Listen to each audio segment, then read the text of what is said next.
Mana endi hurmatli onalarimizga asosan kecha onalarga bag'ishlab tadbir qilganmiz.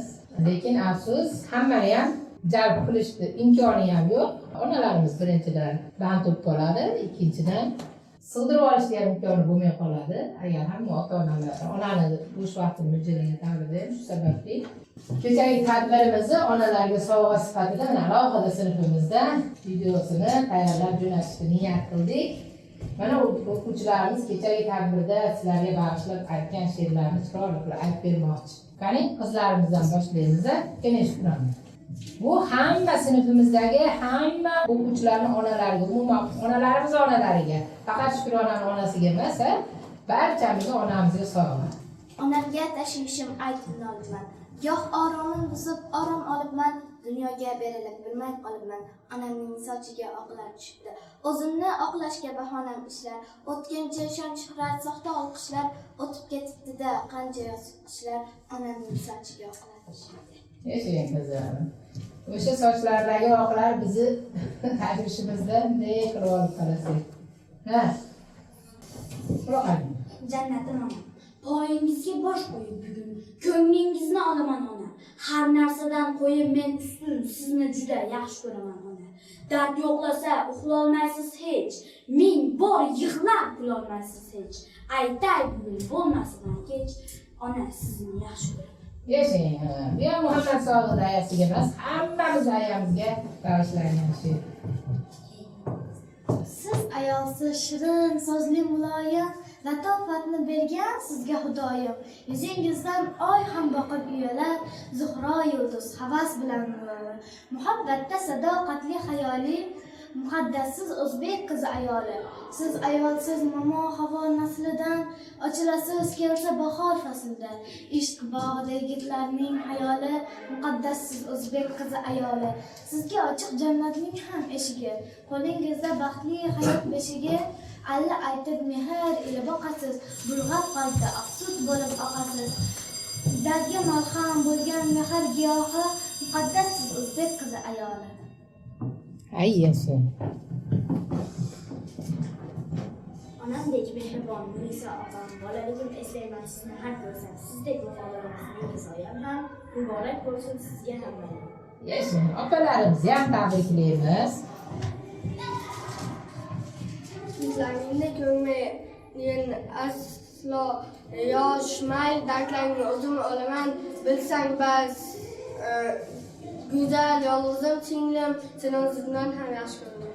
Singillarimizni ham bayram bilan tabriklaymiz. Mana endi onalarimizga bag'ishlangan qo'shig'imizni aytib beramiz.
himoya qilib turadigan dadalarimiz ham, qizlarimiz ham, o'g'il bolalarimiz ham har doim sog' bo'lsin, har doim tinchlik bo'lsin. Ana shunda onalar xotirjam yashaydi. Dadalarimiz sog' bo'lsa xotirjam yashaymiz, o'g'illarimiz sog'lom bo'lib, baquvvat bo'lib, yaxshi odamlar orasida yaxshi odam degan nom tarqatib yursa, shunda onalar mazza qilib xotirjam yashaydi. Demak, onamiz baxtiyor bo'lish, biz ham baxtiyor bo'lishimiz kerak ekan. Sizlar ham bizlarni aytyapman-da. Onamizga baxt tilaganimizni ortidan butun dunyoga, butun odamzodga yaxshilik tilaganimiz bo'ladi, tinchlik tilaganimiz bo'ladi, baxt tilaganimiz bo'ladi. Chunki onalar qachon xotirjam, qachon baxtiyor bo'ladi? Bolalari baxtiyor bo'lganda. To'g'rimi? Onaga nima kerak, sizga nima sovg'a qilay desiz, nima deydi? O'zing sog' bo'lsang bo'ldi deydi. Sizni sog' bo'lishingiz uchun dunyo tinch bo'lsin. Siz sog' bo'lishingiz uchun dadangiz sog' bo'lsin, uyingizdagi hamma yaqinlaringiz sog' bo'lsin va topgan tutganlariga barakalar berib va doim bizni ehtiromimizda yashab yursin.